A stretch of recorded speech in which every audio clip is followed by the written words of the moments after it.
அவளுக்கு என்னென்னா நம்மளை உள்ளே அமுச்சிட்டு வீட்டில் சோஃபாவில் உட்காந்து நம்ம படுற கஷ்டத்தெல்லாம் பார்த்து ரசிக்கணும்.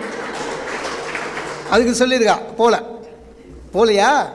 அது பிக் பாஸ் சீசன் 3 ஆரம்பித்து ஒரு 3 வாரம் ஆச்சு. திடீர்னு அவளே வந்து சொன்னால் நல்ல காலங்கண்ணா. என்ன நீங்கள் உள்ளே போகலண்ணா? ஏன் திடீர்னு நீ தானே போக சொன்னேன்னு? நல்ல காலங்க போகலங்கண்ணா. ஏன் இது நாங்கள் ஆம்பளையும் பொம்பளையும் அடிக்கடி கட்டி பிடிச்சிக்கிறாங்க அப்படின்னா. அப்போ தான் எனக்கு தோணுச்சு, சிச்சி நம்ம யாரையும் ஒன்றும் பண்ண போகிறது இல்லைங்க. பட் அவங்களே பண்ணால் ஒன்றும் பண்ண முடியாது. யார் பண்ணாலும் எஃபெக்ட் ஒன்று தான்.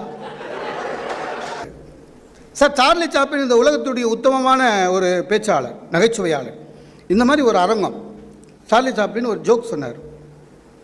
அரங்கம் முழுக்க எழுந்தது. அங்கெல்லாம் எப்படின்னா, யூரோப் கண்ட்ரியில் எப்படின்னா, ஒன்றை ரசிச்சுட்டாங்கன்னா மக்கள் உடனே எழுந்து கைத்தறிட்டு உட்காருவாங்க. அது அந்த அவங்களோட